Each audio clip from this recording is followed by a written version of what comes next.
I don't think I fully shared my thoughts on the whole situation between Kendrick and Drake yet. And I'm looking back in retrospect, and I just went back and listened to Family Matters, and I'm like, damn, that Family Matters track for me was, in a lot of ways, like my favorite track coming out of that. Between that and Euphoria, and Not Like Us, it grew on me, but it's just something that felt like it was missing for me. Like from the time of Not Like Us, now I liked it, to GNX, and I did a live reaction to GNX. I didn't post it yet, but something just felt like it was missing for me. I don't know what it was. I think I'm one of the people who really liked To Pimp a Butterfly Kendrick, but there was something I still liked about it. Like logically, I could kind of mess with it, but I think it's just not my preferred form of music production. I'm not really into the Jungle Boogie like that most of the time. And I know that probably sound messed up for me to say, but that's just what I describe it as when I'm thinking about like some real upbeat music. That's not really my vibe most of the time. If you listen to my music, you know that's not my vibe most of the time. But in the process of listening to like all the records that came with this stuff, with this beef, it's like, yeah, this is how Drake handled things after the fact that really gave him an L. And, you know, as things was carrying on. But it's just powerful what social media would do, what social narratives would do, what the power of popularity will do. And it wasn't just about that. I mean, Kendrick really was coming with some bars. You know, he was really rapping at that nigga. But I'm gonna be honest with you, I didn't like Meet the Grams. It didn't hit for me. I thought Meet the Grams was like probably one of the weakest Alchemist beats I've ever heard. And I love Alchemist. I absolutely love Alchemist, and I absolutely love Kendrick as artist. That song didn't really impress me. I felt like he wrote it real lazy. You know, there's certain repetitions of words, certain lapses in the flow. And I think that is something that made Not Like Us hit for me because, you know, he showed that he did it on purpose. When he came with Not Like Us, he came back to that real in-pocket type of flow where he's getting to that staccato with it, right? And I like that. I really like that. And I love the beat on it. That had to grow on me. But the first time I heard it, I wasn't sure. I was like, damn. He stepped on his shit so hard that nobody really even gave too much credit or credence to Family Matters. I think most people talked about it. They just already didn't like Drake. And when you're a person who's trying to be neutral in a situation and you see people are just hating on one side, I'm the type of person where if I'm trying to be neutral and so many people are just pushing some rhetoric trying to be on one side, typically I'm going to be exploring the other side, trying to see what other people might be missing and what's going on. Like, to me, the way I looked at the whole situation was to either take nothing that they said serious or to take everything that they said serious if there wasn't adequate proof to something actually illegal going on, something actually fucked up that the individual people were doing. You know what I mean? Like, I don't know or really believe that whole situation of Drake being a quote-unquote PDF file, right? I don't really believe that. You know, it could be possible. It could be true, but I never really bought that whole thing. I think some people just get so touchy about stuff. I don't know. You know, he very well may have. I say this, if he was dealing with legal women, I really don't care. You know, people get on this old, listen, if a woman is 18, she grown, she grown. You know, that, to me, all that type of extra stuff and trying to put extras on it if somebody ain't breaking the law, I'm not for it. So to me, it was like either they both kind of telling the truth or they both not or something like that. What seems plausible, what seems realistic. I'm going to be honest with you, out of all the things that I heard from that situation, it seemed more likely that Kendrick actually hit his wife to me than Drake being a PDF file. So I was looking for some response to that. Now that whole Dave Free thing, that was a fire bar. But I'm like, all right, cool. If all y'all doing is not caring about if y'all telling the truth or not, then I'm like, oh, these are some claims that's being made here. Like, but at the same time, I looked at it like, I don't know. If they just talking shit, they just talking shit. I was one of those people that gave Drake some credit for going up against a whole bunch of people at the same time. Maybe that's that Scorpio thing. You just say fuck everybody. You just start slapping everybody. I do that from time to time. Maybe not always physically, but figuratively, metaphorically. I don't know, man. I mean, there's no question that Kendrick won. There's no question that Kendrick won. I hope that Drake finally decides to drop a classic album. I don't think you could make an argument for if you're reading this is too late, but to me, I'm thinking nothing was the same. That's the last time I felt like Drake really dropped a classic album. But I mean, yeah, certain projects that was good, like. But after, if you're reading this is too late, it took years before I actually went back and listened to a full project from him all the way. I just lost interest in it. It's like I felt like he put so much. Like my main issue with Drake, more than anything else, is just the format of his albums. It just feels so commercialized. Not even his individual songs like that. No, it's like there's space for everything. But how are you integrating this into your music? Like, does this play a narrative focus? And I guess you don't have to justify it. And sometimes the justification of things, if you're not going to stop doing what you're doing, it comes a little self-righteous to me. And that's how I feel about Kendrick, too, sometimes, with some of the stuff he was saying during that beef. It's like, I'm one of them people who look at it like this. If you and Kendrick, well, you and Drake are doing a lot of the same things, right? If y'all both go on tour and y'all meet women and y'all sleep with women you meet in the process of you doing work, and let's say you're over here cheating on your woman, it's like, who's really worse? The person who's trying to present themselves as if they're fighting who they are and they're just in conflict with themselves without actually making that decision, or they're just now making the decision and then starting to try to be self-righteous towards others, or a person who embraces their life and their lifestyle, says, this is me. Like, to me, I see it more that way. Maybe a lot of people just resonate with the idea of being in conflict with themselves about their lifestyle. But that's not what I see from Drake. I see Drake as somebody who is really an artist through and through. Like, that's his life. That's what he does. That's how he likes to spend his time. He makes music about things that he likes to do, things that he enjoys. And it's not a situation. To me, I don't like when somebody's constantly, always talking about something as if it's a problem, like they're intending to change it with no intentions of changing it, right? I don't like that. To me, it comes off as like virtue signaling. I'm not a fan of virtue signaling.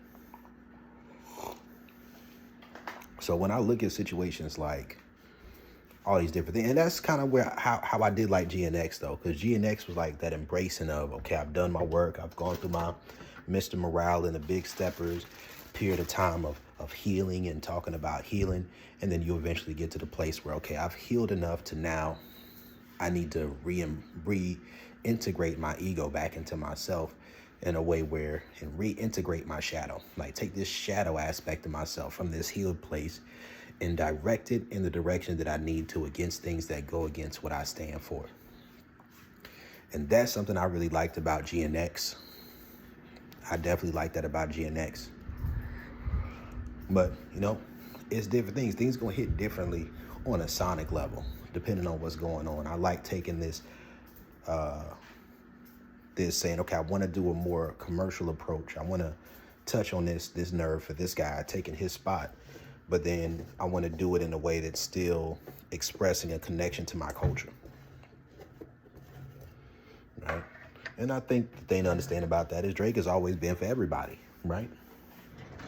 That's how he's made his money. So I can't really complain about the fact that for Drake, he's going to make albums that are going to be, you know, spread out. But I think the thing is that, you know, as on an identity level, I get it. But Kendrick makes music that's for him, that's still for everybody he ends up liking. Not everybody. I know a bunch of people hate him or don't support him. But now it's like he's getting the accolades from pursuing authenticity.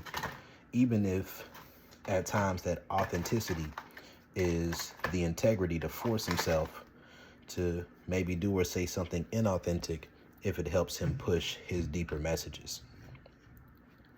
And then Drake is kind of like, well,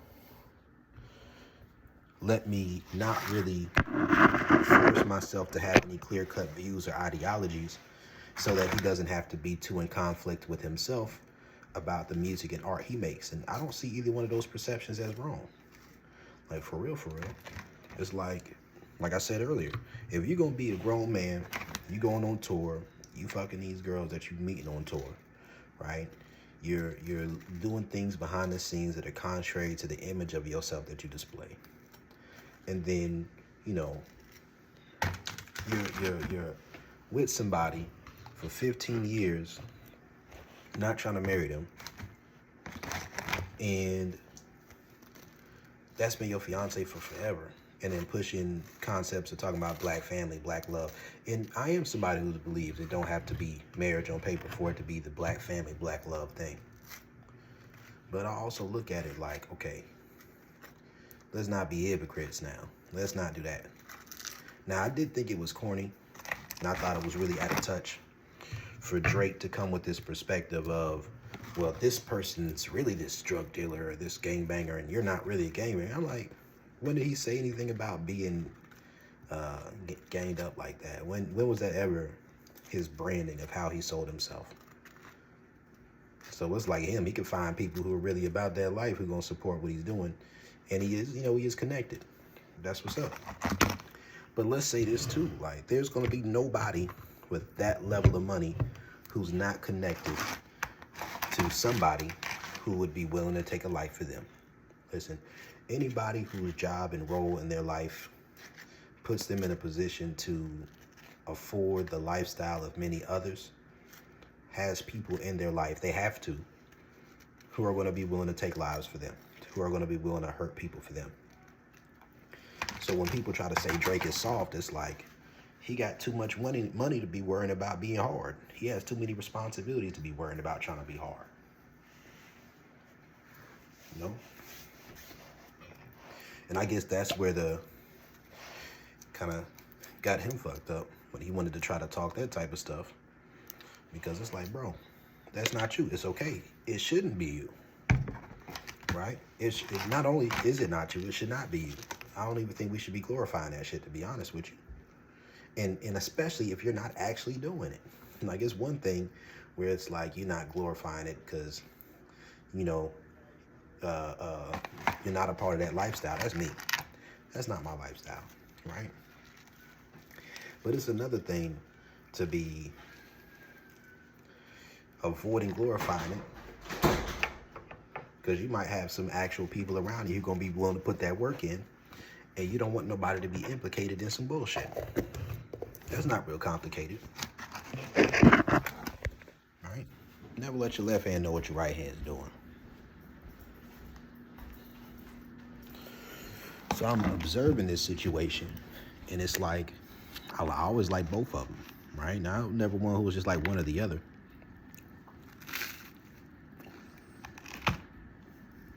I will say that a good few years back, I started listening to Kendrick way more. But most of the time me listening to Kendrick will be going back listening to old shit. I think this generation makes a lot of things different now, right? Because, back in the day, people would only have maybe 2, 3, maybe 4 years to be near the top.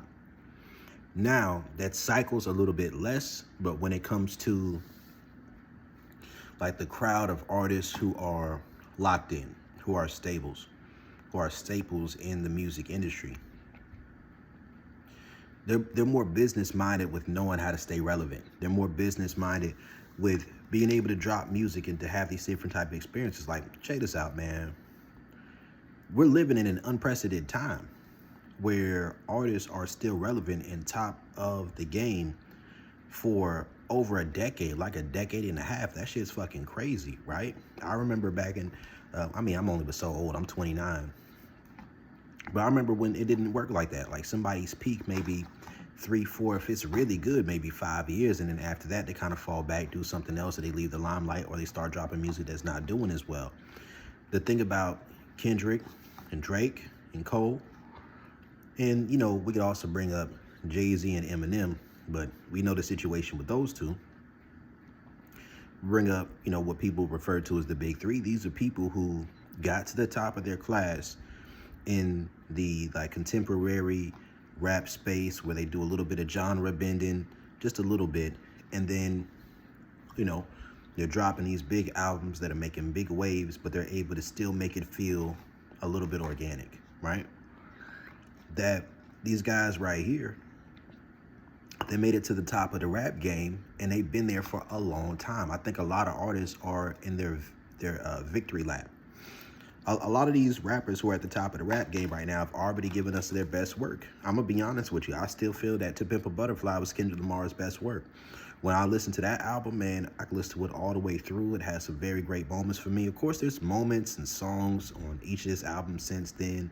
Like, damn, if I'm going to be honest, there's something that felt a little bit missing to that to me. I don't know what it was. Now, I did still enjoy it a lot.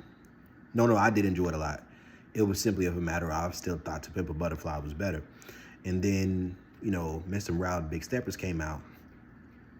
I wanted to like it so bad. I really wanted to enjoy that shit. And I still got songs in there I love, like Count Me Out. That's one of my favorite Kendrick songs of all time. What's that song? Fuck You, Bitch. That one right there. That's another one. I love that song. Like, there's a lot of songs I really enjoy, Mr. Morale and the Big Steppers, and then the next one is GNX. And I think it's one of those things where I think Drake's best effort and his most concise and his best album to me was Nothing Was the Same. I think that's where he gave his best, and since then it's been kind of like a victory lap or the maintaining of, that corporate model of making that money. And I don't see nothing wrong with that. We got to understand that most artists ever are probably going to make like maybe one album, two albums. Most of them aren't going to be doing this for forever, and even if they are, it's going to be difficult for them to stay in the spotlight the entire time that they're doing it. So that's something oftentimes goes outside of most people's frame of reference. Like a lot of people, I don't remember who it was, but they typically talk about the curse of the second album.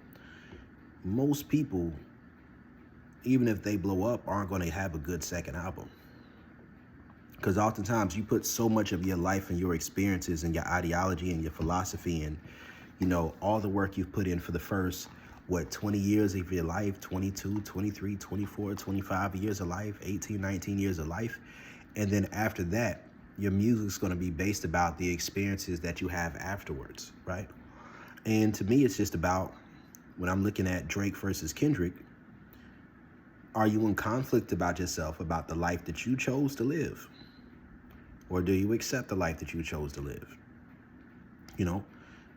Either you accept it or you're showing what makes it worth it for you, right? So it's like for Kendrick, it's like, yeah, money is definitely a part of it. Absolutely. Never let somebody tell you different.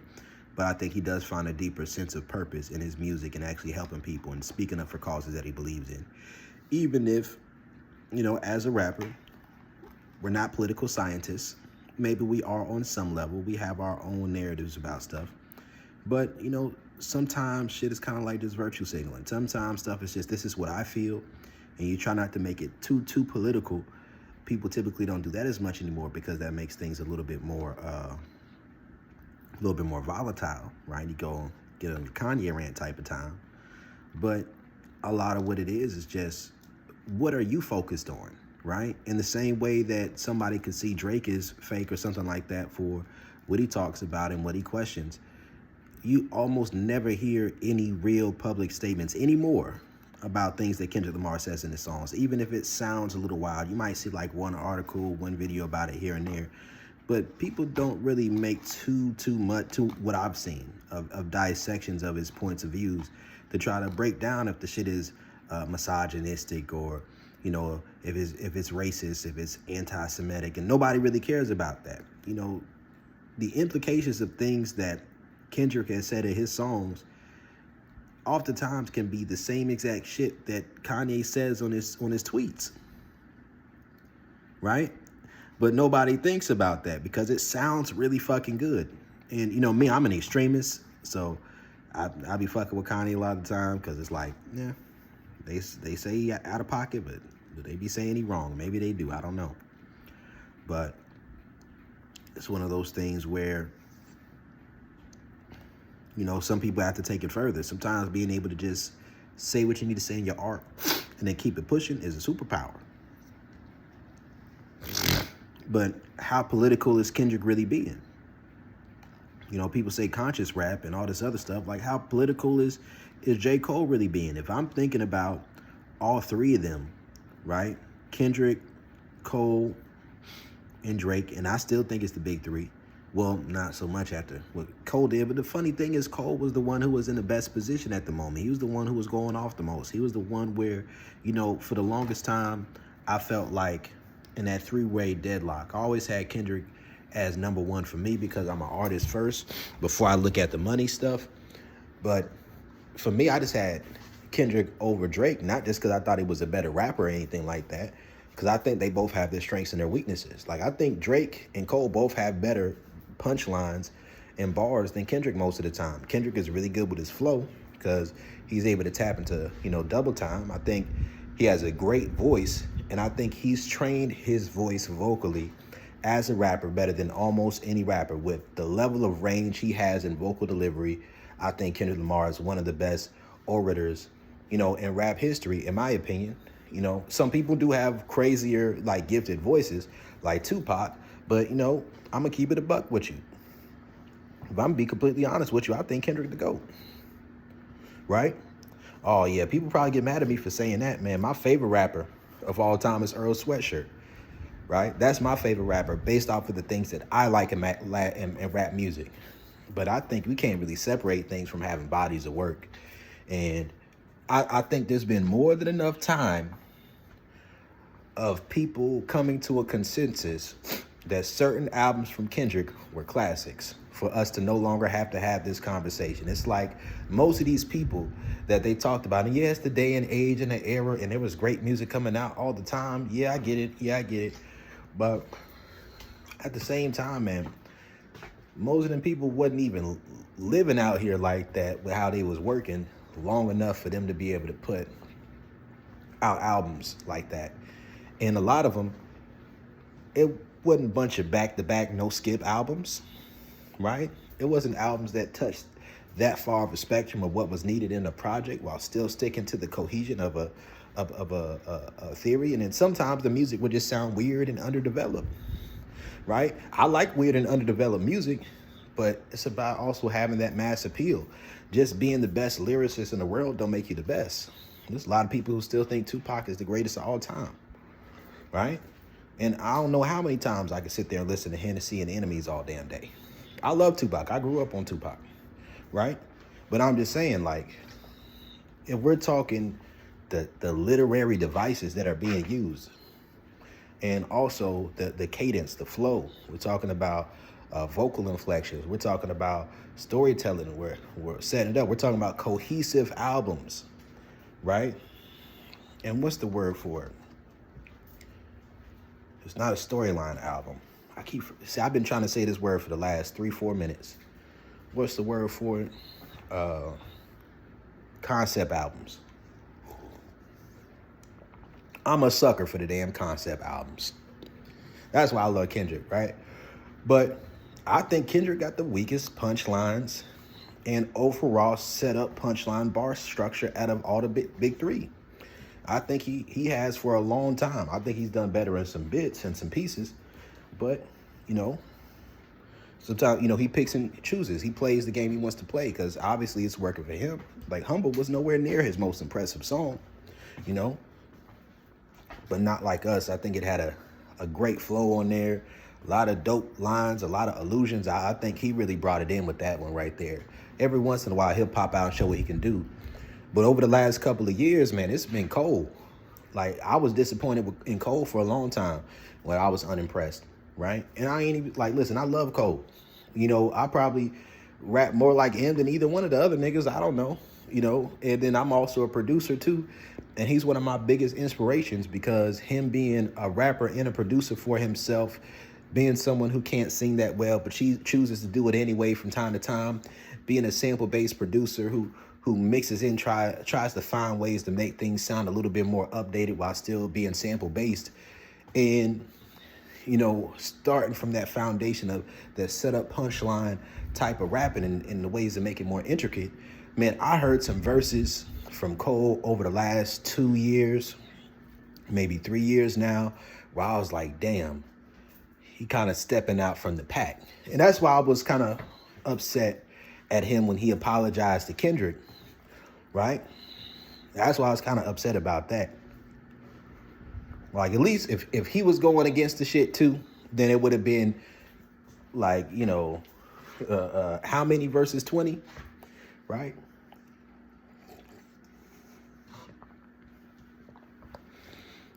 At least with them two together. And then you got Kendrick, and then you got all the other ones. And then, okay, that would be more of a better game to me. But yeah, man, shit. I mean, love Cole too, but I really feel like he stepped his game up, showing his flows, showing his cadence, putting them bars together, having the punchlines going crazy, shining at what he's good at, and then stepping on other nigga shit too. And I mean, listen, up until the point of First Person Shooter, and go back and check their catalog, like really check their catalog. Before First Person Shooter, there has never been a time where any of the big three have watched each other on the track. Before First Person Shooter, there has never been a time that anyone in the big three has watched any of the other ones on a song. Think about it. Fucking Problems. Neither one of them watched each other. What was that? What was it? Lights, Cameras? I forgot the name of it. Nobody watched anybody on that track. It's not that type of track for that. Poetic Justice, that was even, bro. It wasn't, nobody killed each other. In the Morning, nobody killed each other, right? If anything, on In the Morning, Drake had the better verse because J. Cole took out his best verse on In the Morning and then put Drake's verse there, right? If we look back in the history of the songs that these guys share with each other, that before the time came up with the First Person Shooter, neither one of those guys have ever out-rapped each other conspicuously on a song.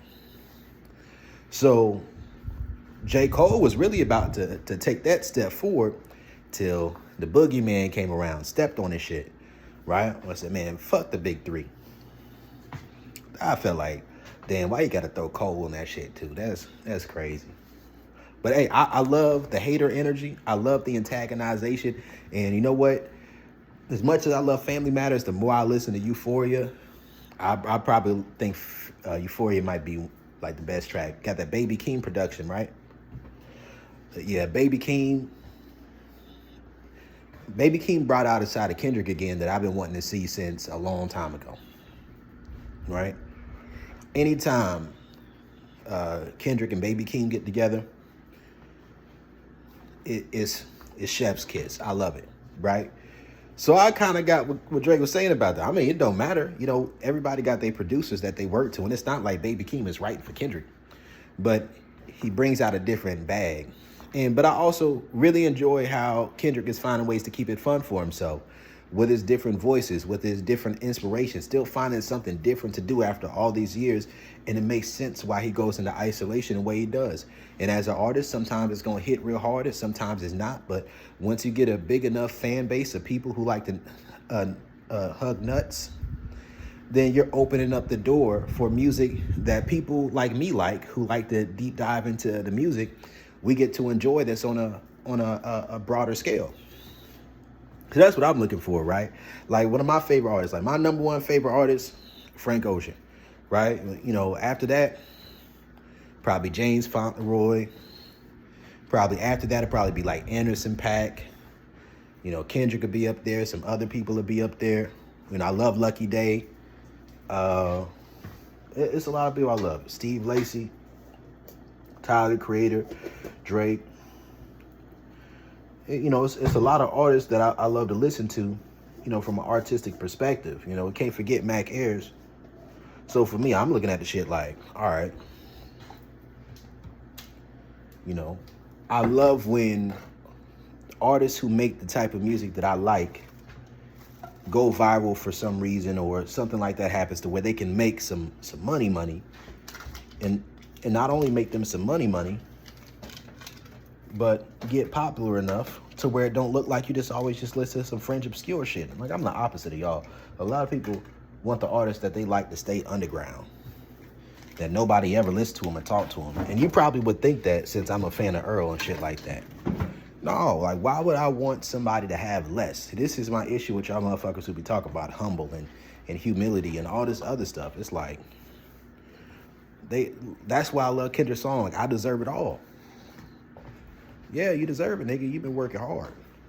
You know, other people want to feel like, well, he's not flashy like that, and this nigga spend millions of dollars on the Jesus piece crown, the thorns with diamonds in it and shit.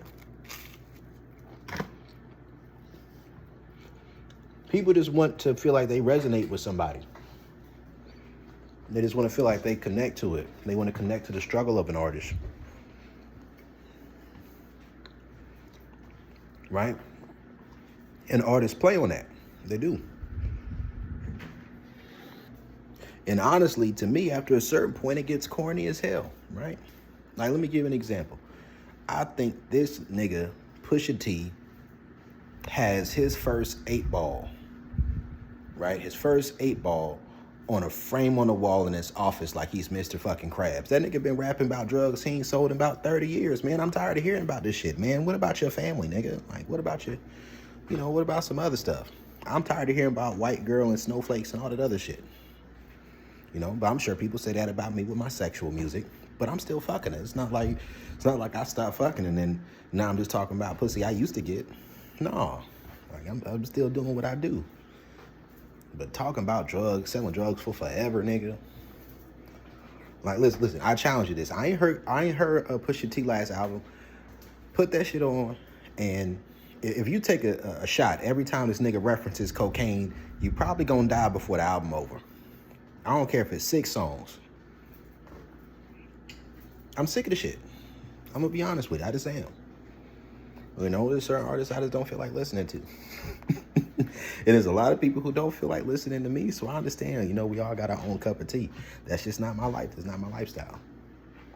But don't come to me and glorify this lifestyle and then also talk to me about somebody being a conscious artist. I don't want to hear it.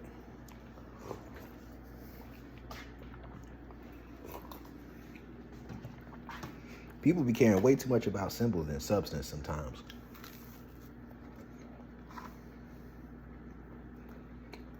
And I get that too, struggle, the hustle, hustling narcotics, hustling through life. Sometimes we all like to,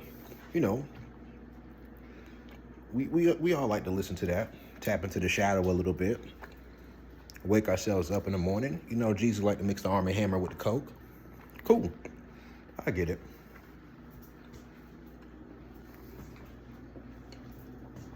All I'm saying, I can't do that shit all the time. I can't do too much of the Jungle Boogie.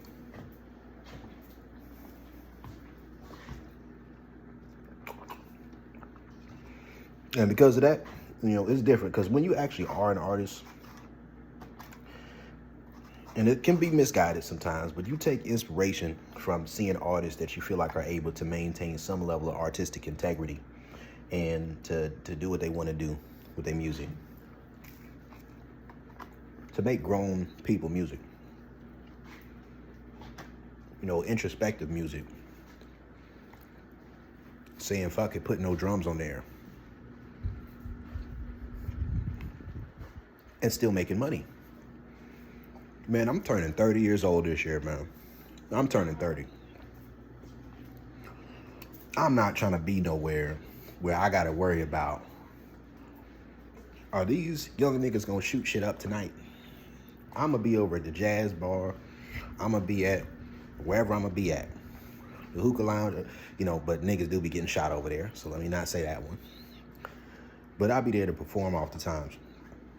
But I have it my way. Man, I like a cool, laid-back environment with some grown people in there, some fine women there, maybe some cigars getting smoked on, something. You know what I mean? I ain't too much for the rule. I ain't too much for the Jungle Boogie. I'm a grown man. So when I think about that, it's like, all right, cool. which pipeline are you going through to find some success in your artist as an artist? Different people have different pipelines.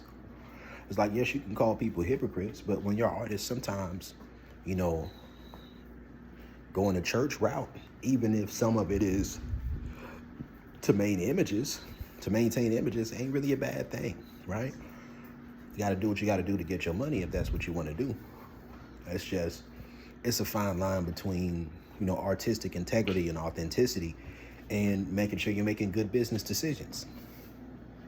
Because it's the truth about authenticity. If you aren't making enough money doing things your way, either you're going to have to become inauthentic or you're going to have to do something that's inauthentic, even if that means getting a job so that you can fund doing shit as a hobby. That's cool too. Or if that means that you're going to have to spend time working on other people's music. And then some people, they make it out of that place.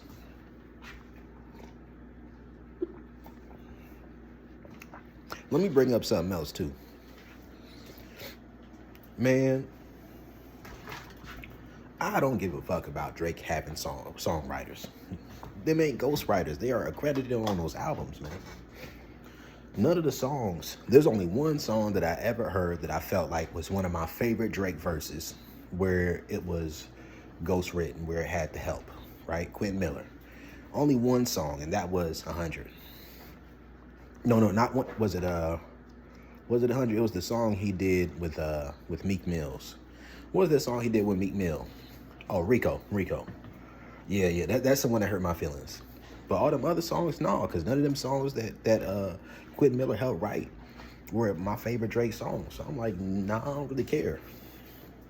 Right, that's how I felt about it. I'm like, oh, it's kind of messed up. That's kind of crazy. These reference tracks, but as an artist, if you really are an overall artist, if you're a producer, right? You're an executive producer, you're a worker, you're putting stuff together. I'm a producer. I can't play every instrument like that. I got homies who play different instruments. When I need a particular instrument played, you know what I do? I hit up my homies or I hit up my collaborators. And that might be the standout part of that track. The song goes out, they're going to get their splits. That's how it works, right? But sometimes they may not even want it to be known that they're helping out with those tracks. And maybe I pay the money up front. It's all about creating the perfect package, the overall product of what you're trying to do, what your vision is. If you're in a position where you like to make your introspective music and somebody else can help you write a hook that's going to be great for a hit, or let's say there's a verse that goes along with the overall process of the song, and they just went ahead and wrote something, you're like, you know what? That's dope right there. I like that. You know what? It wouldn't even be right for me to do this, but you know what? My voice sounds better using these lyrics, though.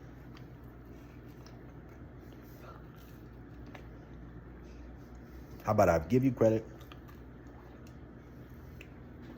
I do both verses. The overall product is better.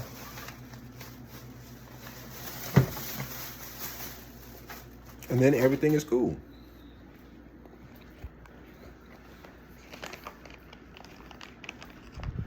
I get some stuff is about pride and ego and all this other stuff. The machismo, rap shit. I got a little bit of that too. I mean, mine is so bad that I ain't even want to start putting music out unless I produced it myself. So I literally went and learned how to become a producer. Now to sit and spend time with myself, to sit and spend time with my art, and to the point where I feel good about my sound.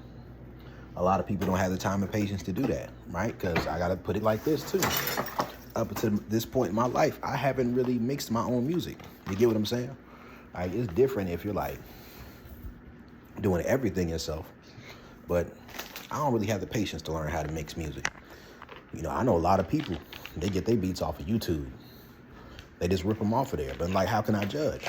If when I sample music, I just rip it off of YouTube too.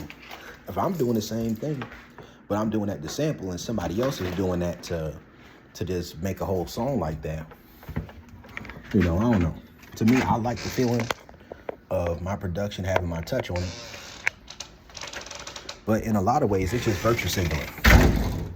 In a lot of ways, it's virtue signaling, or it can be, because it's like, I think about it like master versus slave morality, right? Master versus slave morality. I can't act like I'm a better person than somebody else who's doing something different in order to get what they want if they're more successful than I am, right? Get what I'm saying? Now, you can set your trajectory if you see something's inauthentic and say, this is probably not going to work in the long run. But if you don't even get a short run, does it matter if it don't work in the long run for them? I don't think so. So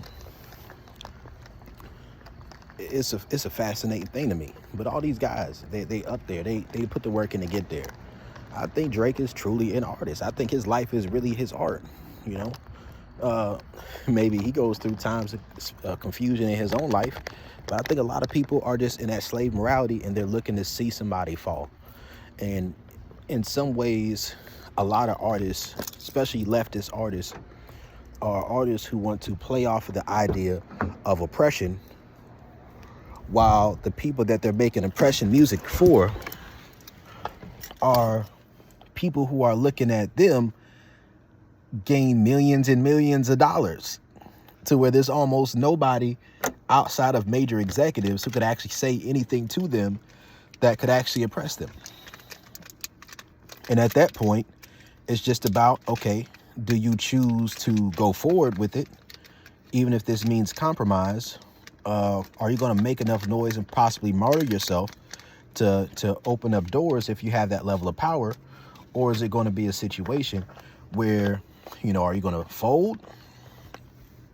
Or are you going to, you know, say fuck them and go with integrity? And everybody's going to want you to do that. But check this out. Let me tell you something, right?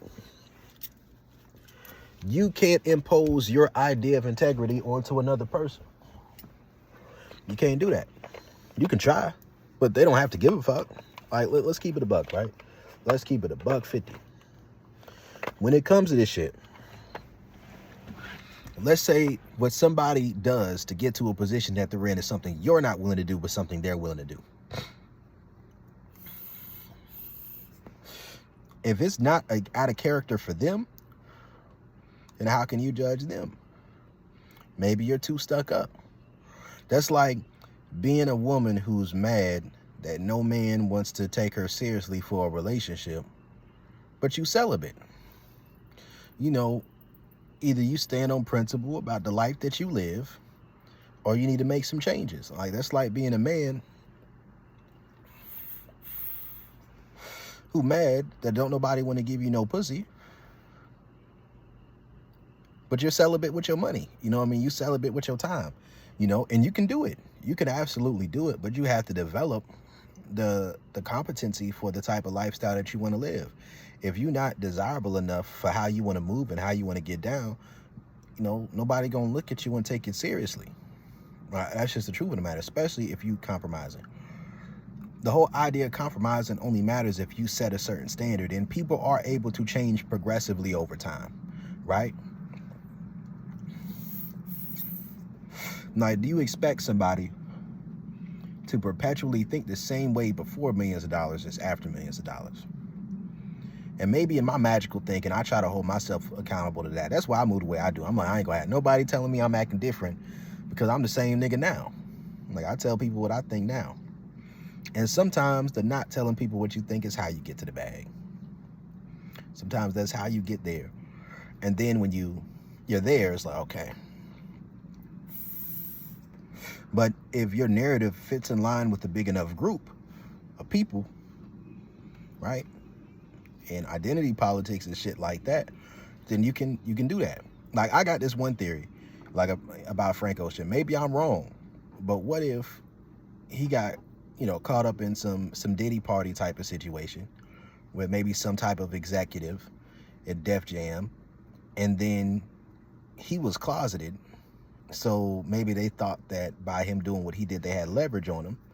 And then the nigga just said, fuck it. He just came out the closet. And then as soon as he came out the closet, he took the rest of that money to finish them next 2 albums. And then boom, he got about his contract. So it's like, boom, the second that he came out, not only did it take away from what they could have said about him or whatever leverage they had on him, but it also gives him the ability to cling on to the agenda in the community so he can get that money. And I'm like, boom, that's a bag. So, you know, this is the nuance that I'm talking about, the politics of things.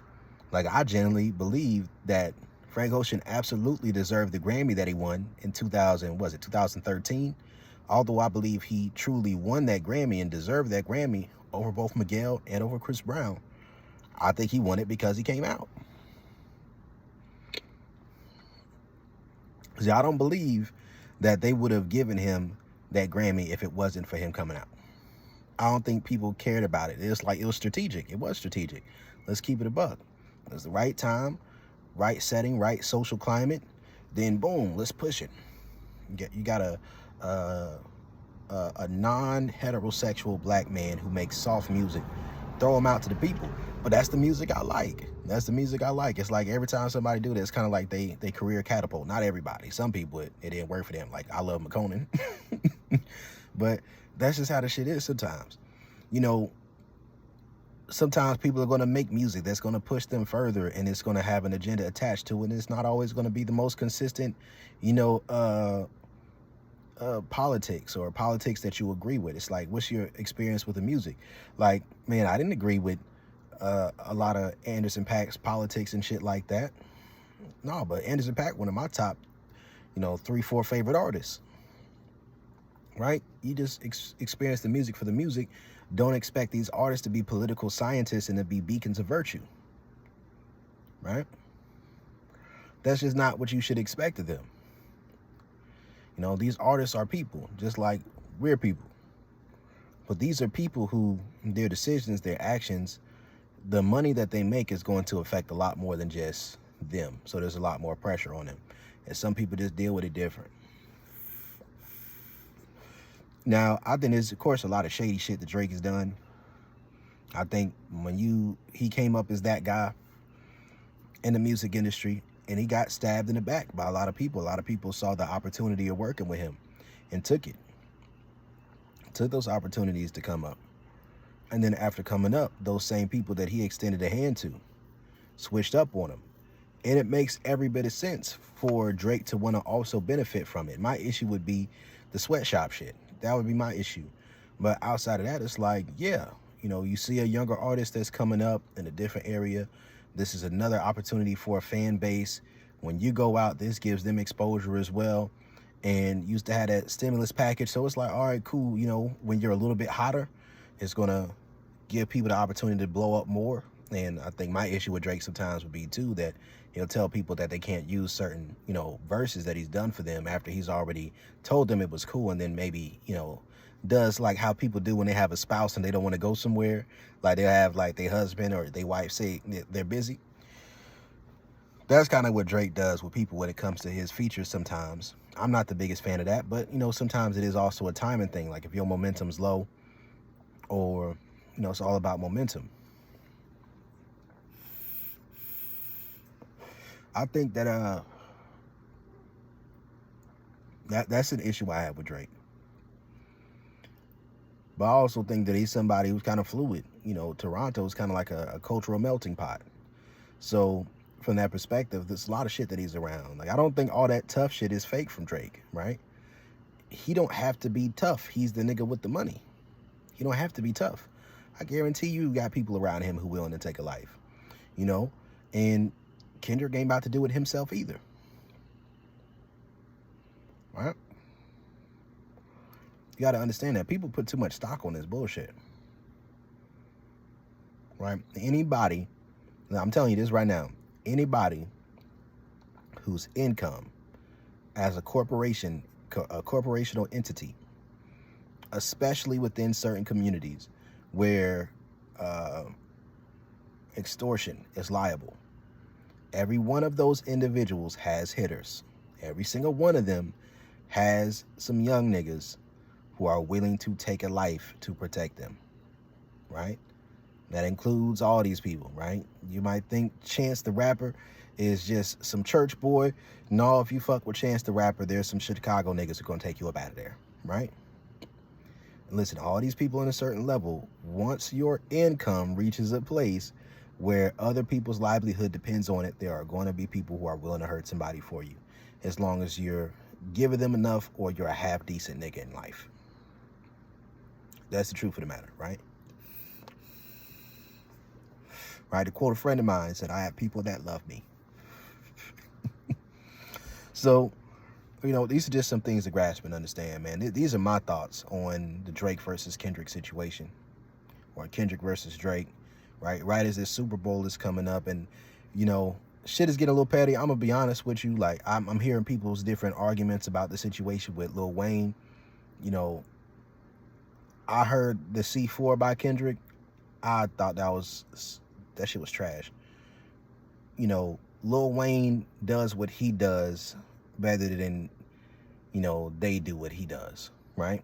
The punchline rap, the different shit like that. I wouldn't be surprised if him listening back to C4 at some part along the way of his process convinced him that the punchline rap really wasn't going to be for him, so he needed to focus more on his cadence, focus more on his storytelling, focus more on those different things, because, you know, those things didn't really line up. But I know he was real young at the time, but that's not the point that I'm making. You know, as I look at these things with Kendrick and Drake, like Kendrick and Wayne, Lil Wayne, he had a long time at the top, and then he passed the torch to Drake. You know what I mean? And he fell off a little bit. And this is something that does happen when you may not have the most substance in your music. He was able to keep it up for a long time. And, you know, but there's only but so many witty lines that you can continually make until you're in a position where you're really getting substantive on a consistent basis, right? You know, it's a different model of, you know, and that's what some people are going to do. They're going to make mostly hits, mostly, you know, just feel good songs, or, you know, rapidy rap songs, and then they're going to come in with some shit. And then some people are going to do it the other way around, right? And, you know, that's how it works sometimes. So, yeah, I at first I was looking at it like, you know, it makes sense for Lil Wayne to perform at the Super Bowl, but because that's in New Orleans, but he's a cheesehead anyways, right? And I mean, Kendrick is one hell of a performer. I think he's probably one of the greatest performers in rap history. I mean, there's a lot of reasons why I'd say he's the GOAT, right? But understand that you can be the GOAT for your consistent body of work without ever really being the biggest at one point in time, like Jay-Z. A lot of people consider Jay-Z the GOAT, and I've been seeing that argument for a while now, and it's one of those things where even these people admit it, right?